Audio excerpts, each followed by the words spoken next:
Todavía me quedé allí unos segundos más después de que las luces rojas y azules pasaron por mi rostro, pero en lugar de entrar en pánico, mi mente se fue hacia atrás, a un lugar muy lejano, no a esta noche, no a la reja fría frente a mí, sino a la época en la que creí, de todo corazón, que mi vejez llegaría de manera suave, como una tarde que deja caer el sol lentamente sobre el techo de una casa antigua. Me llamo Leticia del Carmen. Tengo 68 años. Más de 40 años de mi vida estuvieron ligados al olor a desinfectante, al sonido de las ruedas de las camillas rodando por los pasillos del hospital, a las guardias nocturnas tan largas que las piernas se entumecían. Y aún así, había que mantenerse firme para tranquilizar a otros. Fui jefa de enfermeras, acostumbrada a la presión, acostumbrada a cargar con la vida de los demás. Pero nadie me enseñó cómo prepararme para el silencio que llega cuando todo ese ruido desaparece. Hace 3 años, Joaquín Medina, mi esposo, se fue tras un derrame cerebral. Tan rápido que no alcancé a decirle que todavía no me acostumbraba a la idea de vivir sola. Terminó el funeral, la gente volvió poco a poco a sus vidas y yo me quedé con una casa que se sentía más grande de lo normal. No porque lo fuera, sino porque faltaba alguien. El jardín de la entrada seguía allí, con la bugambilia que planté el día que nos mudamos. Joaquín solía bromear diciendo que esa flor se parecía a mí. Parecía frágil, pero se aferraba con fuerza. Hiciera el clima que hiciera, no se soltaba. Cada mañana yo seguía regando las plantas, recogiendo las hojas secas, escuchando a lo lejos las campanas de la iglesia. Pensaba que quizá la vejez sería así. Una taza de atole caliente, una silla de mimbre en el porche, y tardes lo suficientemente tranquilas como para escuchar con claridad los latidos del propio corazón. Pero uno no vive solo de recuerdos. El silencio, cuando se prolonga demasiado, empieza a tomar la forma de la soledad. Hubo noches en que encendía la luz más temprano de lo necesario, solo para que la casa no se sintiera tan oscura. Hubo comidas que cocinaba para 2 personas, y luego me quedaba mirando cómo la otra porción se enfriaba sobre la estufa. No le conté esas cosas a nadie. Estoy acostumbrada a cuidar, no a quejarme. Entonces Mariana me llamó, una tarde lluviosa. Su voz al otro lado de la línea intentaba sonar normal, pero yo reconocí la tensión de alguien acorralado. Me dijo que la renta había subido, que Esteban estaba teniendo problemas en el trabajo, que las deudas viejas se acumulaban una sobre otra. No lloró, pero cada frase pesaba como una disculpa que no terminaba de decir. Yo estaba sentada, mirando por la ventana donde la bugambilia se movía suavemente con el viento. Recordé a Mariana cuando era niña, con el cabello amarrado a los lados, corriendo por el patio y llamándome cada vez que se raspaba la rodilla. Recordé que una vez prometí, pasara lo que pasara, que ella no tendría que sufrir sola. Hay promesas que uno no dice en voz alta, pero carga toda la vida. Vénganse para acá, le dije, con un tono tan suave como si fuera lo más natural del mundo. La casa es grande. Yo estoy sola y también me da tristeza. Aquí se ahorran la renta, se quitan preocupaciones. Del otro lado, Mariana guardó silencio unos segundos. Luego soltó un suspiro largo, como alguien que está a punto de ahogarse y por fin saca la cabeza del agua. Me agradeció una y otra vez. Dijo que solo sería algo temporal, que harían todo lo posible por acomodarse pronto. Yo escuché, y yo creí, porque era mi hija. El día que se mudaron, la casa volvió a llenarse de voces. Esteban se mostró respetuoso, me llamaba doña Leticia, cargaba cajas, preguntaba por mi salud. Mariana sonreía más de lo que la había visto sonreír en meses. Cociné una comida grande, más de lo necesario, solo para escuchar el sonido de los cubiertos contra los platos, para sentir que había alguien más hablando en la cocina. Al principio sentí que había hecho lo correcto. La casa ya no resonaba solo con mis propios pasos. Por las noches no cenaba sola. Me decía a mí misma que quizá así era como la familia llenaba los vacíos que deja el tiempo, pero hubo cambios muy pequeños, tan sutiles que al principio no los noté. Esteban empezó a subir más el volumen de la televisión. Mariana pasaba mucho tiempo en el celular, hablando de cosas que ya no lograba seguir. Me mudé del cuarto principal al de atrás, para mayor comodidad, como dijeron ellos, y asentí sin pensarlo demasiado. Al final, solo era cambiar de habitación, me repetí. Seguía creyendo que todo se acomodaría, que era solo una etapa, que cuando pasara la dificultad, ellos volverían a pararse sobre sus propios pies, y la casa recuperaría su ritmo anterior, más tranquilo. No sabía que, mientras yo abría la puerta con toda la confianza de una madre, algo más también estaba entrando, en silencio. Abrí la puerta de mi casa, pero no sabía que también estaba abriendo la puerta a una ocupación lenta, callada y muy difícil de notar. Los primeros días después de que se instalaron, me admití a mí misma que la casa se sentía distinta, no de una manera ruidosa o molesta de inmediato, sino como un cambio suave, astuto, como el agua que se filtra poco a poco en la madera vieja, sin que el ojo lo perciba. Por las mañanas, Mariana se levantaba antes que yo, preparaba café y me dejaba una taza en la mesa con un «Mamá, tómalo para que entres en calor». Esteban, me decía doña Leticia con respeto, y de vez en cuando elogiaba mis guisos diciendo que sabían igual que los de su mamá. Yo escuchaba, sonreía y creía que había hecho bien en abrir la puerta. El primer mes pasó con esa sensación. Cocinaba para 3, compraba más fruta, cambiaba mis horarios del mercado para que la cocina siempre estuviera llena. Me acostumbré otra vez al ritmo de una casa con gente, al sonido de las puertas, a los zapatos dejados en el porche. Hubo noches en que, al oírlos conversar en la sala, pensé, al menos ya no ceno sola. Pero luego comenzaron a aparecer cambios pequeños, dispersos, difíciles de atrapar, como rayones finísimos sobre el vidrio.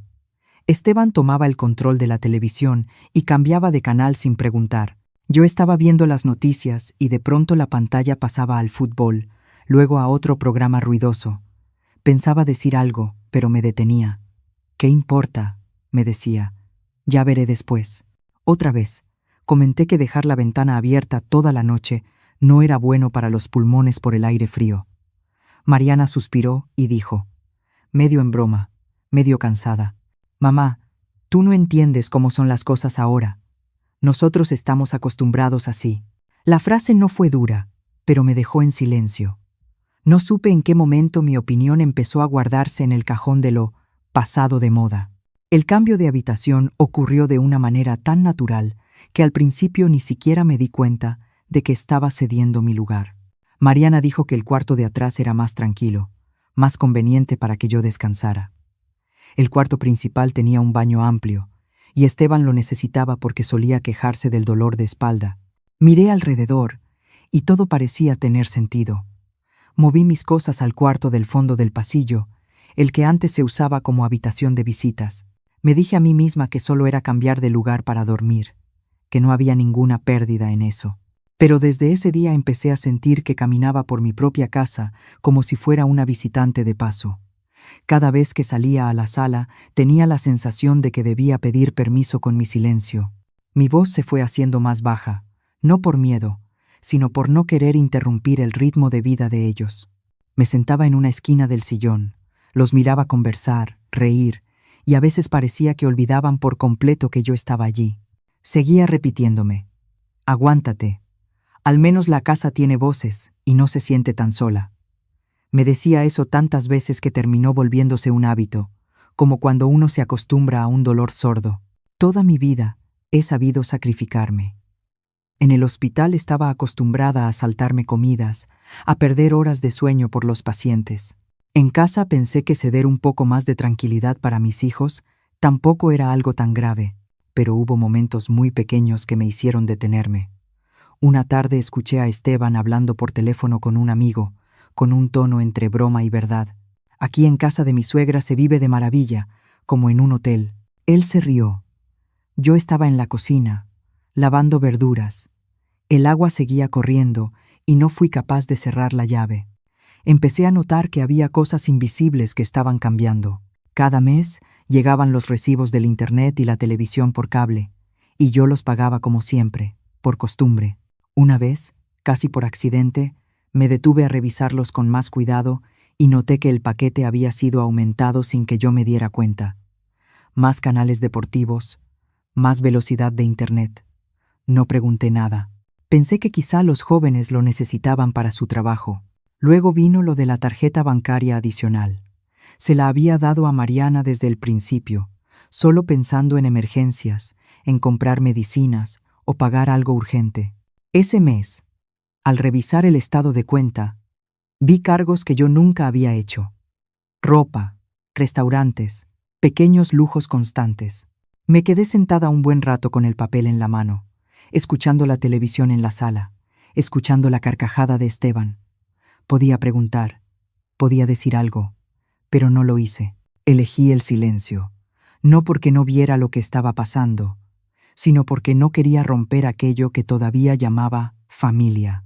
Me convencí de que estaban pasando por un momento difícil, de que cuando todo mejorara las cosas serían distintas. Creí que mi paciencia era una forma de amar, pero ese silencio no suavizó nada. Al contrario, fue como tierra fértil para que creciera algo más. Esteban empezó a moverse por la casa con una familiaridad que no le correspondía, como si fuera su territorio. Mariana dejó de preguntarme antes de mover los muebles.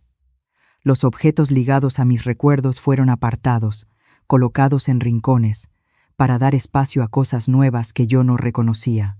Hubo noches en que regresé al cuarto del fondo del pasillo, cerré la puerta y me di cuenta de que ya no escuchaba las risas de la sala.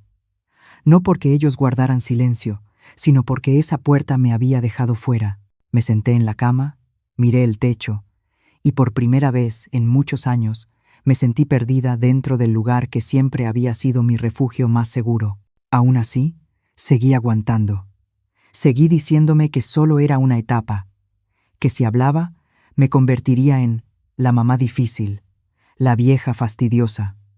No quería hacer eso ante los ojos de mi hija, pero muy dentro de mí había una sensación persistente que todavía no me atrevía a nombrar. La sensación de que cada vez que yo callaba, alguien avanzaba un paso más dentro de mi espacio, de que mi bondad estaba siendo confundida con un permiso, y no sabía que muy pronto harían algo que me obligaría a mirar esa verdad de frente, que mi silencio, durante todo ese tiempo, no había sido para conservar la armonía, sino para alimentar algo que terminaría por devorarme a mí misma. Estaba de pie frente a la reja de mi propia casa, en plena noche en la colonia Narvarte, con el manojo de llaves que me había acompañado durante décadas. El metal estaba helado, metí la llave en la cerradura, giré, pero la reja no se movió. En ese instante, desde adentro se escuchó la voz de un hombre, áspera por el alcohol, gritando como una orden. «¡No la dejen entrar! Ella ya no vive aquí». El corazón se me encogió. Antes de entender qué estaba pasando, las luces rojas y azules de una patrulla se reflejaron en la fachada de la casa. Esa luz rebotó en los barrotes, en las macetas que yo cuidaba cada mañana. Un policía se acercó, con voz firme pero sin dureza. «¿Tiene usted documentos que acrediten que es la dueña de esta casa?» Solté una risa seca, tan extraña que ni yo misma la reconocí. Esa casa la habíamos construido mi esposo y yo, ladrillo por ladrillo, pared por pared, con nuestra juventud y 40 años de trabajo. Y aún así, esa noche, las mismas personas a las que yo había abierto la puerta llamaron a la policía para sacarme. Metí la mano en el bolsillo del abrigo y saqué un sobre cuidadosamente sellado. En ese momento, lo entendí con absoluta claridad. Sin eso, esa noche no solo habría perdido mi casa, habría perdido toda mi vida. Y antes de seguir contando, quiero preguntarte algo, con toda suavidad. ¿Desde dónde estás escuchando mi historia? Déjame un comentario para que lo sepa, para que yo entienda hasta dónde ha llegado este dolor. Esa noche avanzó muy despacio, como si toda la casa contuviera el aliento esperando que algo ocurriera.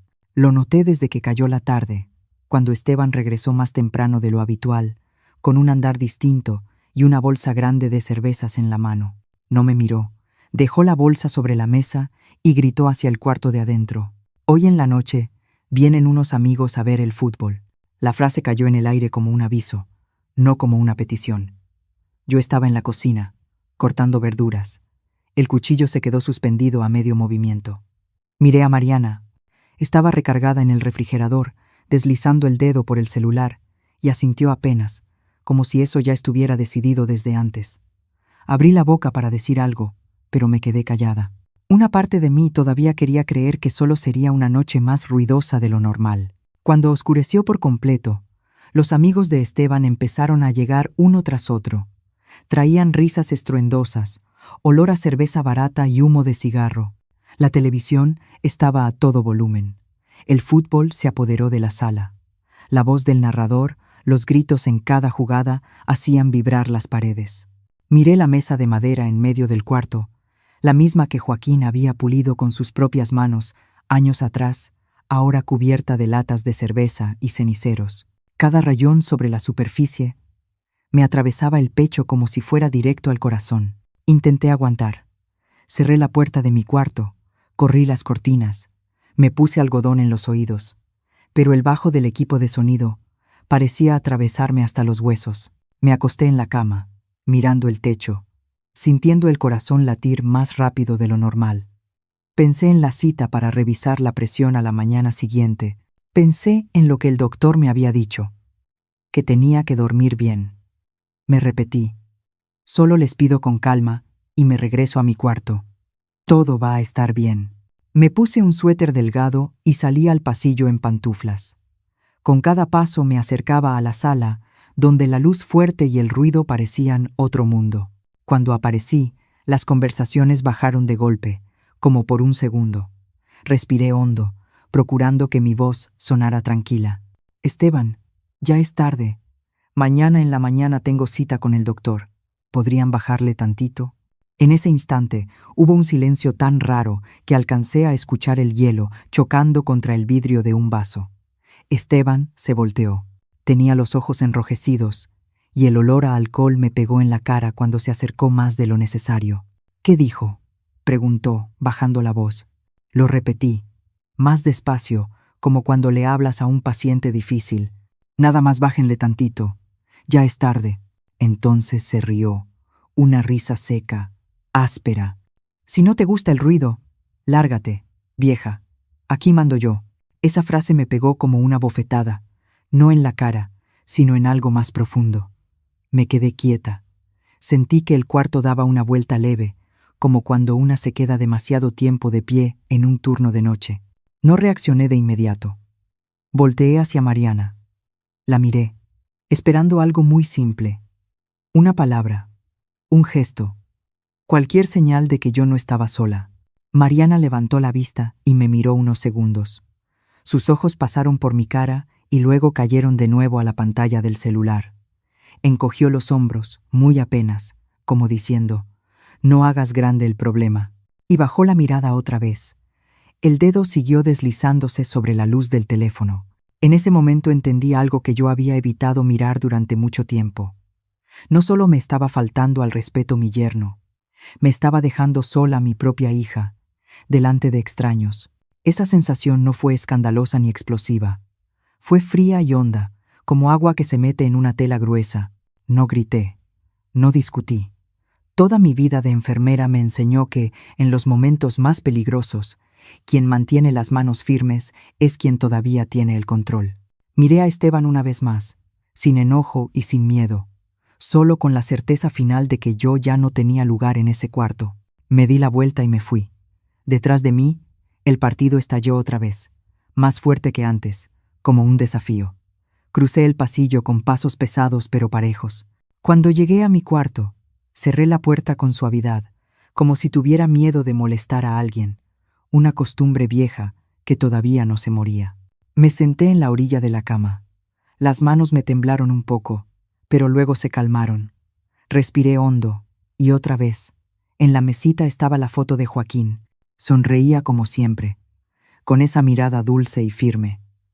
Lo miré largo rato y susurré, bajito, más para mí que para él, ya aguanté suficiente. Me levanté y abrí el closet.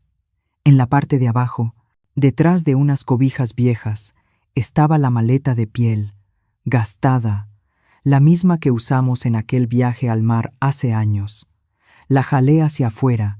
El sonido del broche de metal retumbó en el cuarto pequeño, extraño de lo claro que se oyó.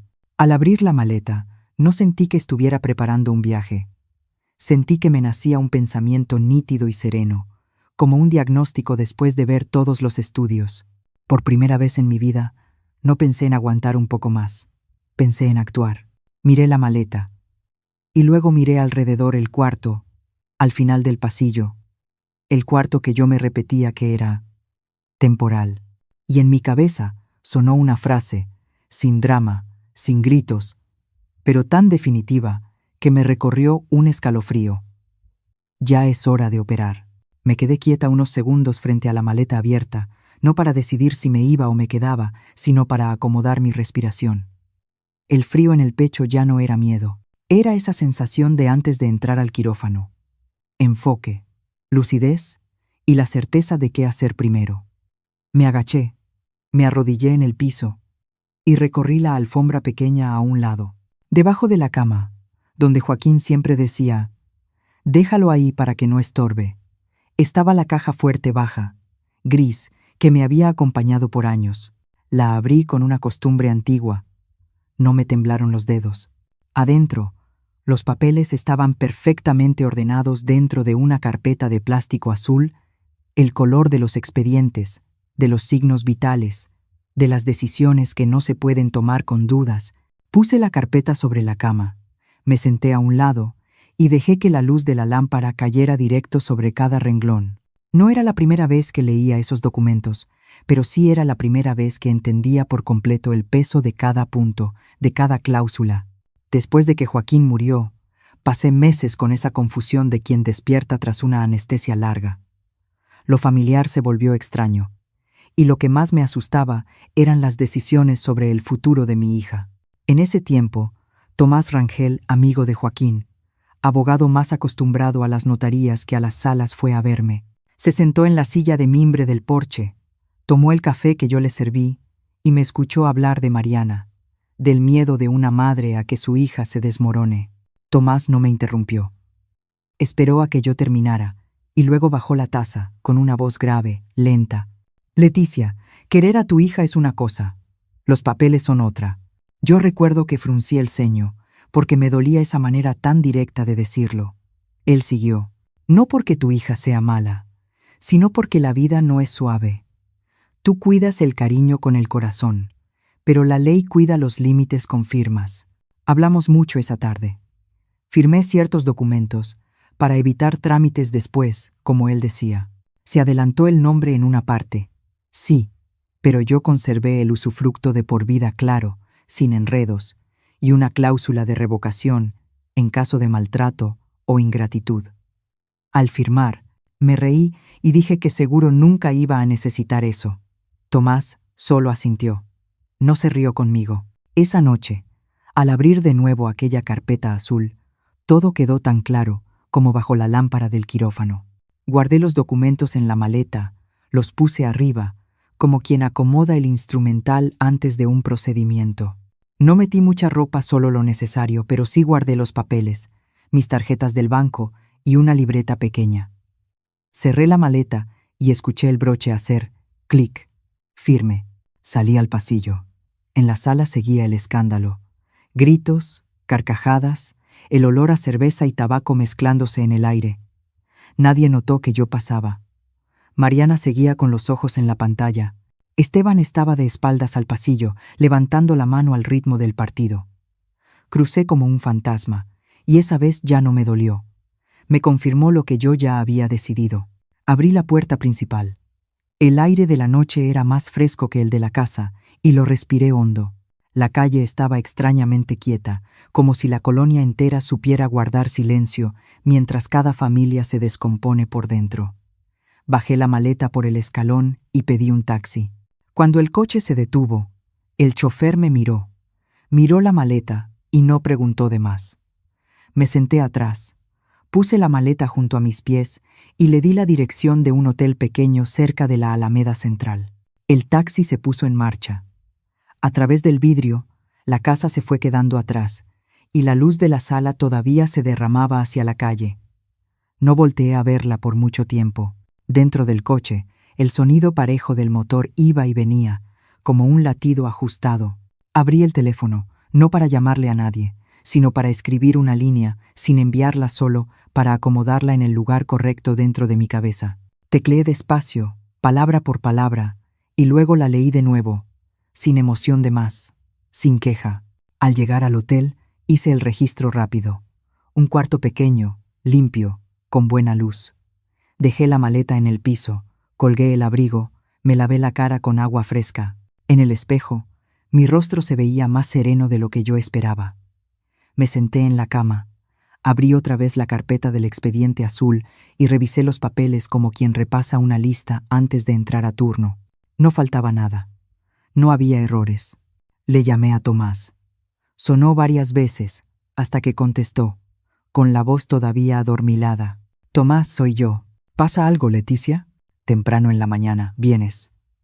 No hace falta decir mucho. Quiero que tú seas quien toque la puerta.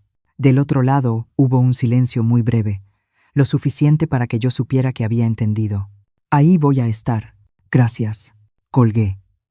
Afuera de la ventana, la ciudad seguía despierta a su manera, las lámparas amarillas extendiéndose sobre la banqueta, pasos sueltos, un camión que pasaba tarde. Me quedé quieta, con las manos sobre las rodillas, y por primera vez, en toda la noche, dejé que mis pensamientos se acomodaran en línea recta. No para enojarme, no para ponerme triste, sino para ordenar qué va primero y qué después, a quién le hablo y a quién no, dónde guardo silencio y dónde rompo el silencio. Abrí mi libretita y escribí unas líneas con viñetas, como antes cuando repartía turnos. Poco a poco, todo tomó forma. En ese momento, me di cuenta de que había recuperado algo que llevaba tiempo perdido: la capacidad de coordinar. No un poder escandaloso, sino el derecho de marcar el ritmo. Me recosté y apagué la luz. En la oscuridad no me dormí de inmediato. Escuché cómo la ciudad se iba haciendo lejana y, en mi cabeza, una frase se repetía: pareja, sin necesidad de énfasis. No se la mandé a nadie. Solo la puse en su lugar, como quien coloca una brújula antes de que amanezca.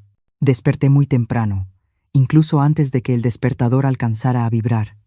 Era el hábito de tantos años de guardias nocturnas en el hospital, un reloj biológico que nunca se descompone.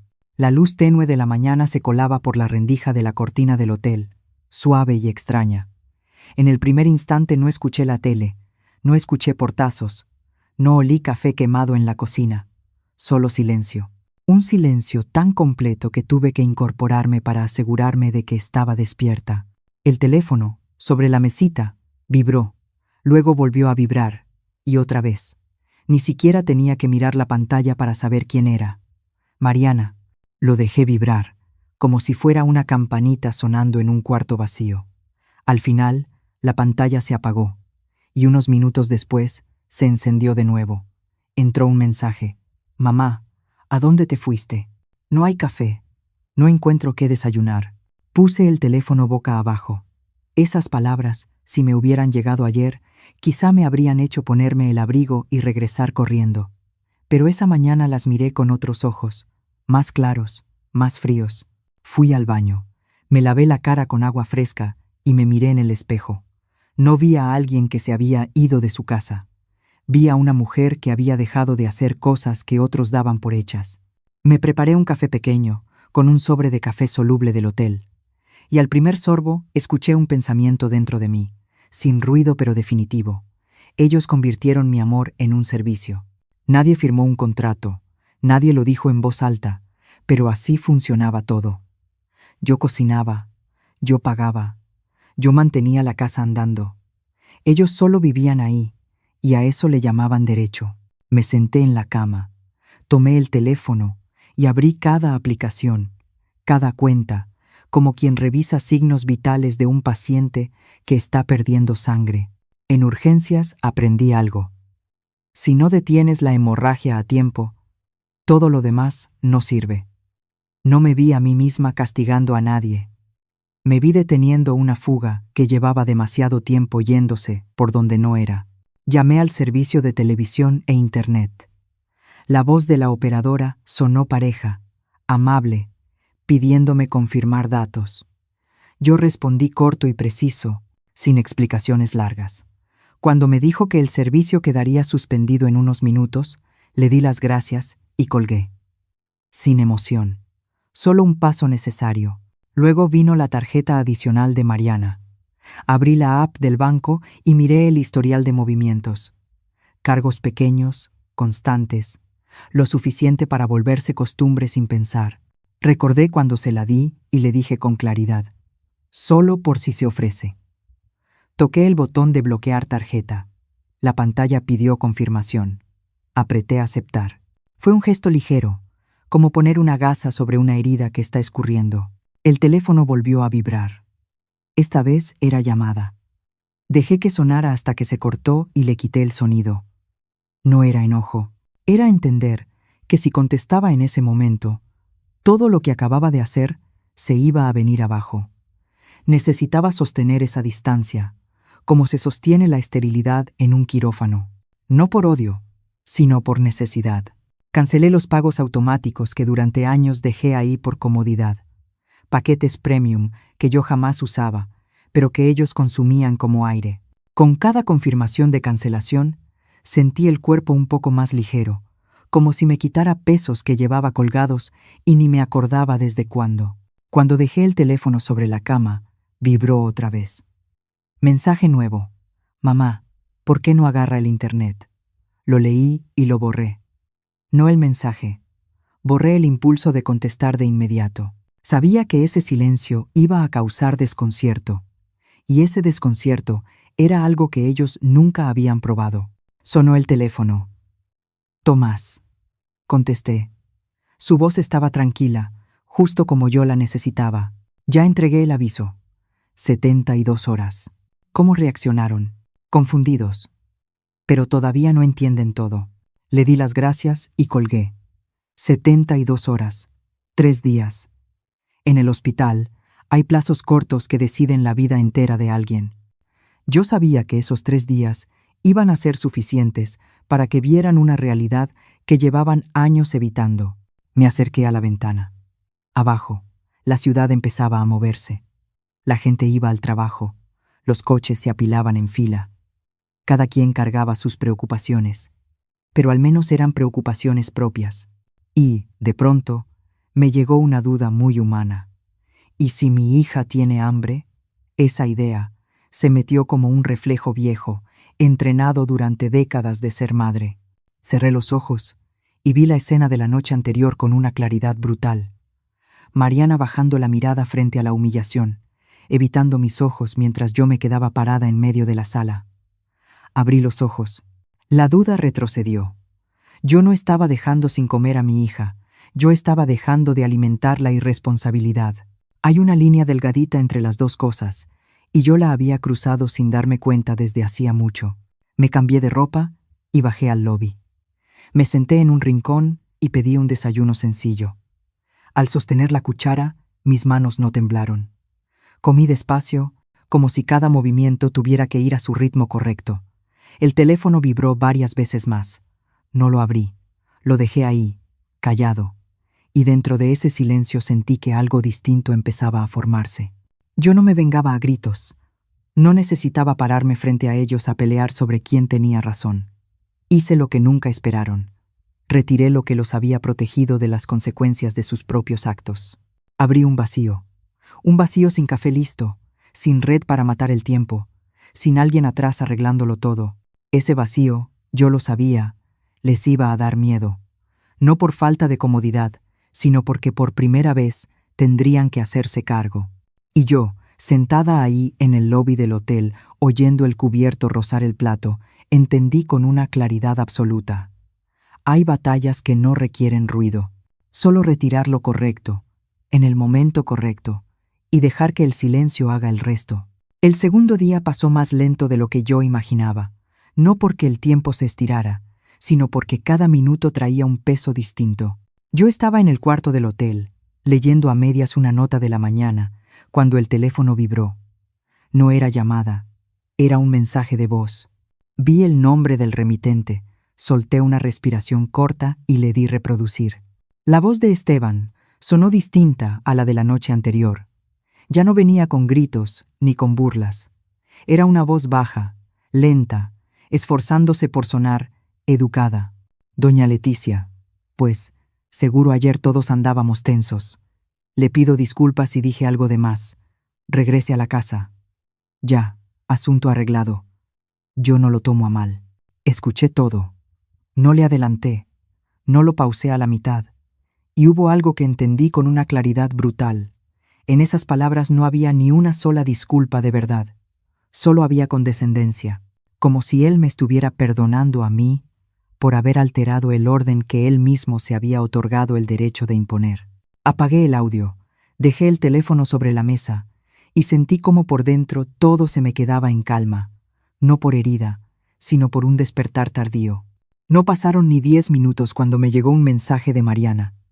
Mamá, ya exageraste. Aquí todo está hecho un caos. Regresa, hablamos para que todo se calme. Leí esas palabras una y otra vez. Exageraste, para que todo se calme. Y vi por fin algo que antes yo siempre evitaba mirar de frente. Para mi hija, yo seguía siendo la que debía agacharse para conservar la paz, la que debía ceder un paso y luego otro, con tal de que los demás no se incomodaran. No contesté. No porque no supiera qué decir, sino porque si respondía en ese instante, me iba a poner otra vez el papel de siempre, el papel de la que arregla, de la que se sacrifica para que otros estén tranquilos. Dejé el teléfono, me levanté y caminé en círculos por el cuarto. Mis pasos iban lentos, como si estuviera midiendo un espacio nuevo, un espacio donde yo no tenía que reaccionar de inmediato ante las necesidades de nadie. Le llamé a Tomás.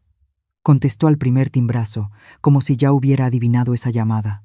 Ya te empezaron a marcar, ¿verdad? Sí. Acuérdate de lo que te dije ayer. No cortes la luz ni el agua tú directamente. Solo deja de pagar. Las compañías hacen lo demás con su propio procedimiento. Su voz era tranquila, sin prisa, sin adornos. Le di las gracias y colgué. Ese consejo me sostuvo. Yo no estaba haciendo nada impulsivo. Solo estaba dejando que el sistema funcionara como fue diseñado, sin favoritismos, sin sentimentalismos. Me senté junto a la ventana, saqué papel y pluma. Hacía mucho que no escribía a mano, pero en ese momento necesitaba sentir la tinta marcando el papel. Puse un título sencillo, Gastos pagados, y línea por línea anoté. La despensa mensual, la luz, el agua, el internet, la televisión, arreglitos de la casa. No eran cantidades enormes por separado, pero juntas armaban un retrato tan claro que tuve que detener la pluma varias veces. Al final de la hoja me quedé más tiempo. Escribí una línea sin números. Dignidad. Me quedé mirando esa palabra y luego la subrayé. Ese era el gasto más caro y también el que yo había permitido que me cobraran poquito a poquito sin darme cuenta. El teléfono volvió a vibrar. Otro mensaje de Mariana, más corto. ¿Por qué no contestas? Lo tomé, lo vi y lo dejé otra vez. Recordé su mirada aquella noche, cuando bajó la cara al teléfono y me dejó sola. Mi silencio ahora no era castigo, era espejo. Yo quería que Mariana viera, sin filtro, lo que se siente cuando alguien te abandona con tal de evitarse problemas. Por la tarde salí a caminar un rato. La ciudad seguía con su ruido, pero yo me sentía aparte, como si caminara por una orilla.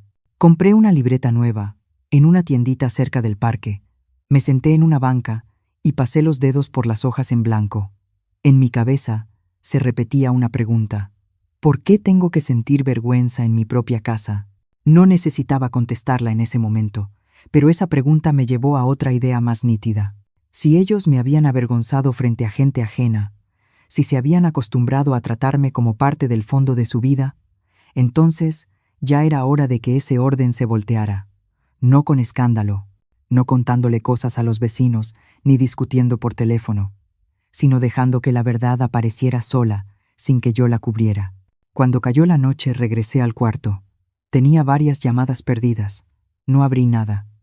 Me hice un té y me senté junto a la ventana, mirando cómo se encendían una a una las luces de la calle. Hubo un instante breve en que se me metió la ternura. Mariana de niña, cruzando la calle agarrada de mi mano, confiando sin dudas. Pero esa imagen se rompió con la otra, la de la noche anterior, cuando prefirió bajar la cabeza. Cerca de la medianoche abrí la libreta nueva y escribí una sola frase. Fase 2. No puse detalles, solo el encabezado, y luego cerré la libreta. Esa decisión no nació del coraje, nació en silencio, como cuando una sabe que primero se detiene la hemorragia y luego se hace lo demás. Me recosté sin apagar la luz de inmediato. No había gritos en mi cabeza, ni respuestas imaginarias. Solo una certeza. El poder no siempre hace ruido. A veces vive en quien tiene que explicar, quien tiene que esperar y quien marca el ritmo de la vergüenza. Y esa noche, mientras la ciudad se iba apagando, yo supe que estaba lista para dar un paso más, no para desquitarme, sino para poner cada cosa en su lugar. La mañana del tercer día llegó con un sol más duro de lo normal. Lo sentí apenas salí del hotel. El calor subía del asfalto como una advertencia sin misericordia. Caminé despacio, rumbo a la casa, por calles conocidas, con una calma que a mí misma me sorprendía. Ya no existía la duda de los 2 días anteriores. Todo dentro de mí estaba en su ritmo, como antes de un procedimiento difícil, sin espacio para emociones de sobra. Primero pasé por el taller pequeño de don Hilario, cerrajero de toda la vida en la colonia, amigo viejo de Joaquín. Antes, cuando una chapa se atoraba, Joaquín lo llamaba. Trabajaban y entre herramienta y herramienta hablaban de fútbol y de tiempos pasados. Don Hilario me vio y se quitó los lentes, un poco sorprendido. Yo no di vueltas. Dije lo que necesitaba, corto, claro, lo suficiente para que entendiera. Él asintió sin preguntar por qué y me pidió que esperara 15 minutos.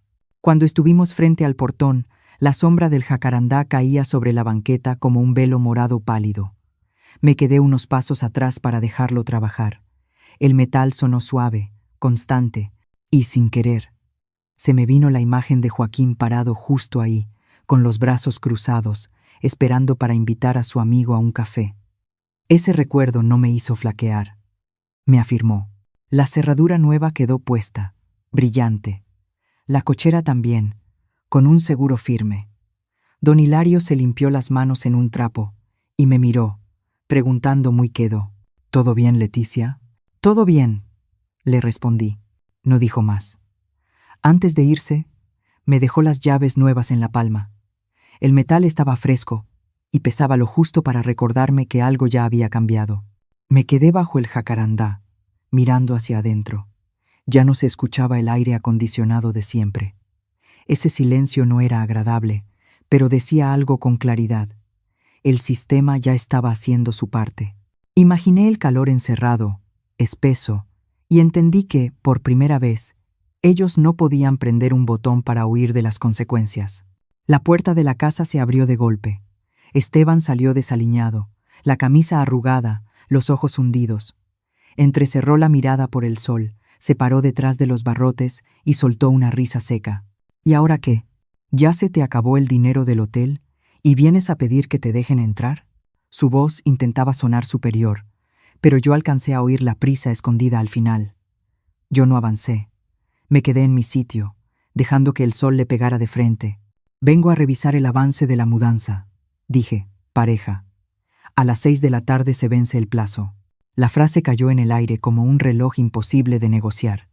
Esteban frunció el ceño, miró alrededor, como buscando apoyo. Y en ese mismo momento, varias puertas del vecindario comenzaron a entreabrirse. Doña Marta, la de enfrente, regaba sus plantas más lento de lo normal. Don Luis, al lado, fingía acomodar su radio. Esos oídos que habían tenido que aguantar música a todo volumen aquella tercera noche, ahora se asomaban en silencio hacia mi portón. Esteban se dio cuenta de eso. La arrogancia en su rostro cayó un nivel. «Usted no puede hacer eso», dijo más fuerte, como si intentara convencerse a sí mismo. «Voy a llamar a la policía». Metí la mano en mi bolsa y saqué el sobre que ya llevaba preparado. No lo levanté en alto ni hice alarde. Solo lo apoyé sobre los barrotes, dejando que el sol iluminara el borde del papel. «Llame», dije. «Yo tengo documentos». Un silencio espeso se extendió entre nosotros. Vi a Esteban tragar saliva. Los vecinos no dijeron nada, pero su sola presencia hacía que cada palabra pesara más. En el hospital había visto a pacientes cambiar de actitud cuando entendían que ya no estaban en una habitación privada, cuando sabían que sus actos estaban siendo observados. Esa misma sensación se dibujó con claridad en el rostro de Esteban. Se dio la vuelta y caminó unos pasos hacia el interior de la casa, murmurando algo entre dientes. Yo me quedé ahí, bajo la sombra del jacarandá, con el manojo de llaves nuevas en la mano, sin avanzar ni retroceder. Escuché el movimiento de los muebles, pasos apresurados.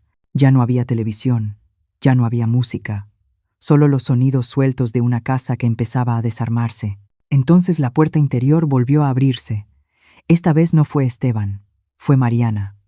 La luz del sol me permitió ver con claridad sus ojos enrojecidos, el cabello amarrado deprisa.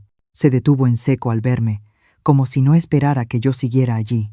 En ese breve instante, ya no vi a la mujer que solía decir, «Mamá, estás exagerando», sino a la niña que corría hacia mí cada vez que sentía miedo. «Mamá». Ese llamado salió muy bajito, pero fue suficiente para atravesar todas las defensas que yo había levantado. No lo dijo como reproche, lo dijo como alguien que busca un salvavidas en medio del remolino. Yo no di un paso al frente, me mantuve en mi lugar, dejando que la distancia dijera lo que tenía que decir. Mariana se aferró a los barrotes, me miró, luego miró las llaves en mi mano. La comprensión empezó a asomarse en su mirada. Esta vez, nada estaba bajo su control. Esteban apareció detrás de Mariana, dispuesto a decir algo, pero se detuvo al notar las miradas de los vecinos fijas en el portón. Bajó la voz, cambió el tono, intentó suavizarse. «¿Podemos hablar? Al menos pasar adentro». Negué con la cabeza. Apenas. No era un rechazo al diálogo, sino a volver a un espacio que ya no era seguro para mí. «Todo lo que hay que decir está escrito en los documentos», respondí. «El tiempo que queda, úselo para sacar sus cosas». Miré a Mariana, manteniendo la mirada serena, sin reproches. Ella bajó la cabeza y las lágrimas cayeron sobre sus manos.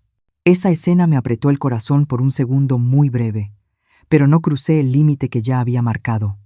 Hay lecciones que no se enseñan con consuelo. Me di la vuelta y me alejé despacio, paso a paso, saliendo de la sombra del jacarandá. Detrás de mí, las voces se hicieron más bajas, hasta mezclarse con el silencio pesado del mediodía. No sabía qué se dirían cuando la puerta se cerrara. Solo sabía que, a partir de ese momento, el orden había cambiado.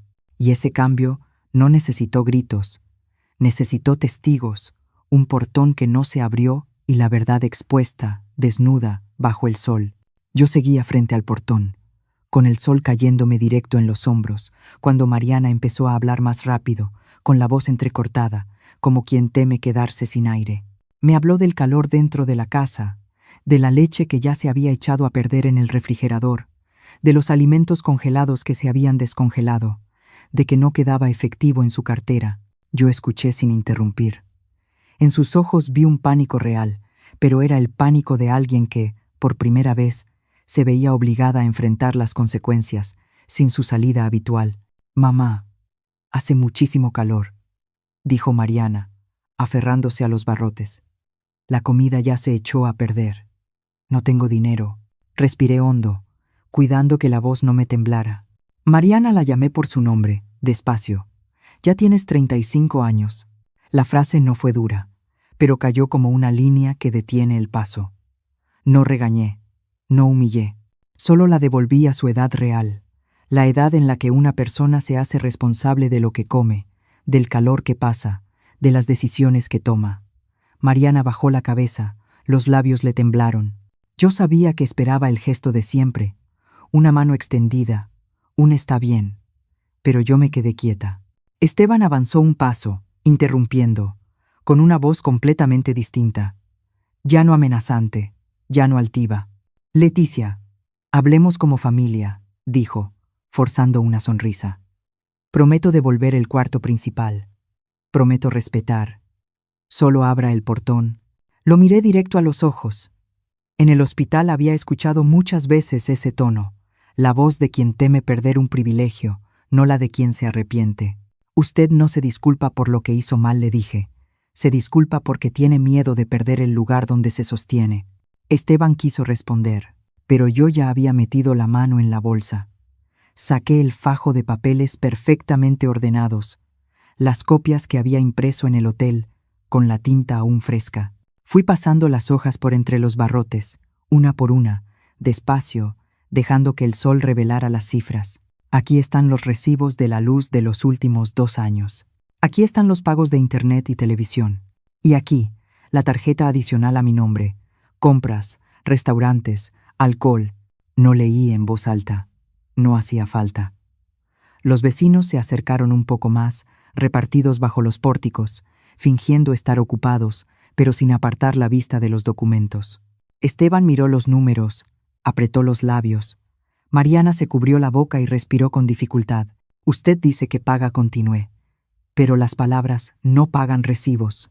El silencio se sostuvo unos segundos más.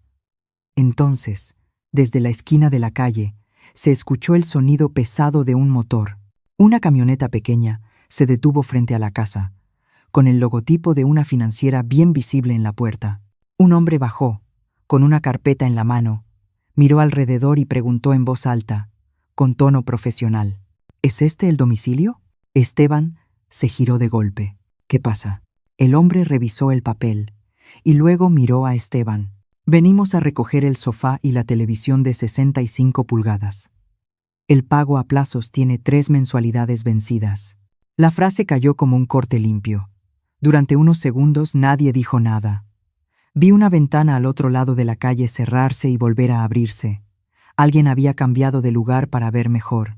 Aquellos bienes que ellos presumían, que encendían a todo volumen cada noche, sobre los que apoyaban los pies, no eran suyos. No puede ser, dijo Esteban, con la voz quebrada. Debe haber un error. El hombre negó con la cabeza y extendió los papeles. El expediente es claro. Si quiere presentar una queja, aquí viene el número. Esteban miró alrededor, buscando a alguien que se pusiera de su lado. No había nadie. Mariana se cubrió el rostro y sollozó. Yo no sonreí. No lo necesitaba. La verdad estaba de pie, sola, bajo el sol. ¿Entramos a sacar las cosas?, preguntó el hombre, con cortesía. Asentí apenas, sin mirar a Esteban. Ellos las sacan, dije. La puerta interior se abrió. 2 hombres entraron. Sus sombras cruzaron el marco como un punto final. El sonido del sofá arrastrándose sobre el piso fue lento y pesado. El ruido de las correas ajustándose alrededor de la televisión sonó seco. Cada sonido era una máscara que caía. Esteban se dejó caer sobre el escalón, con las manos cubriéndose la cabeza. Ya no había ningún papel que interpretar. Ya no quedaba un público complaciente. Solo un hombre desnudo frente a la verdad del dinero. Miré esa escena y no sentí satisfacción. Mi corazón simplemente se aquietó, como cuando baja la fiebre. Avancé un paso, manteniendo la distancia justa para que mi voz no se mezclara con el ruido. Escuchen bien, dije. Tienen que sacar a las personas y sus cosas personales antes de las 6 de la tarde. Mariana levantó la vista, con los ojos enrojecidos. Mamá, si se van por su cuenta, continué, les daré una cantidad pequeña, lo suficiente para rentar un cuarto o dejar un depósito. Nada más. Esteban alzó la mirada, como queriendo decir algo. Si no se van, seguí, vendrán la policía y el expediente. No había espacio para negociar.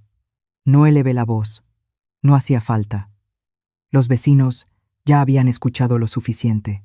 Los 2 hombres de la financiera terminaron de cargar todo en la camioneta, cerraron la compuerta, firmaron los papeles. El vehículo encendió y se fue despacio, dejando un vacío crudo dentro de la casa. Mariana rompió en llanto. Perdóname. Ese perdón salió roto, más sincero que los anteriores. Miré a mi hija y vi el miedo mezclado con el arrepentimiento. Yo sabía que pedir perdón es una puerta, pero no todas las puertas abiertas llevan a un cambio. Mantuve la mirada firme, sin apartarla y sin avanzar, dejando que ese instante existiera por completo, como una lección sin concluir, suspendida bajo el sol del mediodía y las miradas que no parpadeaban. Las 6 de la tarde llegaron sin anuncios. El sol comenzó a inclinarse y las sombras de la banqueta se alargaron. Mariana y Esteban estaban sentados en el escalón, rodeados de maletas apresuradamente acomodadas y algunas cajas de cartón abolladas. Ya no había música, ni risas forzadas, ni amenazas. Solo el cansancio evidente en cada movimiento. Yo me quedé a unos pasos de distancia, sin acercarme ni alejarme, sosteniendo el espacio que había aprendido a cuidar en esos días. Tomás llegó puntual. Traía consigo un folder delgado, perfectamente ordenado. No fue necesario decir mucho. Recuperé el manojo de llaves viejas, las que habían estado en el bolsillo de mi abrigo durante décadas, y firmé el acta de entrega. Mi mano no tembló. Cuando Tomás asintió para confirmar, escuché un suspiro muy leve detrás de mí. No volteé. Sabía que era Mariana. «Mamá», me llamó, pero se quedó en silencio. No respondí. No por frialdad, sino porque hay palabras que conviene reservar para otro momento, cuando ambas estemos más firmes. Entré a la casa. El portón se cerró detrás de mí. El sonido del clic fue seco y claro. No era un ruido fuerte, pero dentro de mí fue una declaración. Me quedé quieta unos segundos. Apoyé la mano en el cerrojo, sentí el metal frío, y solo entonces me giré para mirar el espacio familiar que ahora se sentía extraño. La casa estaba en silencio. No el silencio tenso de aquellas noches en que me escondía en el cuarto del fondo del pasillo, sino un silencio vacío, desnudo, que necesitaba cuidado. Abrí las ventanas y dejé que entrara el aire de la tarde. El olor antiguo seguía allí. Cigarro, cerveza, comida frita. Respiré hondo, sin molestia, solo registrándolo. Como cuando entras a una habitación que necesita limpieza, supe por dónde empezar. Los días siguientes pasaron con regularidad. Pinté las paredes de la sala con un color claro y suave. Lavé las cortinas, trapeé el piso, cambié los cojines, retiré los objetos que no me pertenecían y dejé los que estaban ligados a Joaquín y a mí. El sillón de piel viejo, la mesa de madera donde se habían servido tantas comidas familiares. Cada mañana salía temprano al jardín a regar las bugambilias. Podé las ramas secas, brotaron hojas nuevas, verdes. Sentí que yo también estaba volviendo a crecer así, sin prisa, pero con firmeza. Pasaron 2 meses, luego 3. Un mediodía, Mariana llegó sola. Estaba más delgada, vestida con sencillez, sin maquillaje cargado. Se quedó frente al portón, esperando a que yo saliera a abrir. Al mirarla a los ojos, ya no vi la defensa de antes, sino una cautela nueva, la de alguien que está aprendiendo a sostenerse por sí misma. Nos sentamos en la mesa de la cocina. Serví agua. No hubo café ni pan dulce. Mariana habló despacio. Dijo que había vuelto a trabajar, jornadas largas, sueldo no muy alto, pero constante. Esteban, contó, estaba en un trabajo honesto, pesado. Dijo que él bebía menos, no por promesas, sino por miedo a perder el empleo. Escuché y asentí. No elogié ni critiqué. No necesitaba validar esos cambios. Necesitaban tiempo para demostrarse. No vine a pedirte nada, dijo Mariana, con la mirada fija en el vaso. Solo quería decirte que entendí. Apoyé la mano sobre la mesa, manteniendo la distancia justa. Entender es bueno, respondí. Mantenerlo es lo difícil. Ella asintió. Al levantarse para irse, miró alrededor de la cocina y luego me miró a mí. Abrí el portón. No hubo abrazos ni manos tomadas, solo un leve movimiento de cabeza, suficiente. Yo no corté a mi hija. Corté la dependencia. Mis límites no eran un muro, sino una puerta con condiciones. Para entrar, había que traer respeto. No lo expliqué muchas veces. Dejé que mi manera de vivir lo dijera. La sala fue cambiando poco a poco. Reacomodé los sillones, coloqué una mesa larga. Los jueves por la tarde invité a varias mujeres del barrio a tomar té. Hablábamos de salud, nos tomábamos la presión, compartíamos recetas médicas, hablábamos de los hijos. Nadie tenía que pedir permiso para hablar. Nadie era callada por no entender los tiempos de ahora. Volví a un papel que conocía bien, el de cuidar. Pero esta vez cuidaba a las personas correctas. No rescaté a quienes me veían como un servicio. Me cuidé a mí y a quienes entendían el valor de la consideración. Algunas noches me sentaba sola en el porche. escuchando los insectos, mirando las bugambilias florecer. Pensaba en el camino recorrido, no para culparme ni para celebrarme, sino para reconocerlo. Aprendí que amar no es lo mismo que aguantar sin límite, que la vejez no es encogerse para acomodarse a la comodidad ajena. La vejez es ocupar el tamaño correcto de una misma. Esta casa alguna vez fue el lugar donde otros me daban órdenes. Hoy es el lugar donde vivo a mi propio ritmo, con ruido cuando lo quiero y con silencio cuando lo necesito. Yo no eché a mi hija a la calle, eché de la casa la costumbre de tratar a una madre como servicio, y desde entonces, cada vez que el portón se cierra, el sonido del clic ya no es encierro. Es la confirmación de que estoy en el lugar correcto, viviendo la vida que elegí. Al contar esta historia, todavía escucho con claridad el sonido del portón al cerrarse, no para aislar, sino para proteger. Tal vez muchos de nosotros, en algún momento de la vida, hemos tenido que aprender a poner límites tarde, como yo. Si esta historia te tocó el corazón, regálame un like, sígueme y suscríbete para que podamos encontrarnos en más historias. Y de verdad quiero saber, ¿desde dónde estás viendo mi historia? ¿Alguna vez viviste un momento en el que tuviste que elegirte a ti mismo o a ti misma? Quizá tus palabras en los comentarios sean el consuelo que alguien, en este momento, necesita para sentirse escuchado.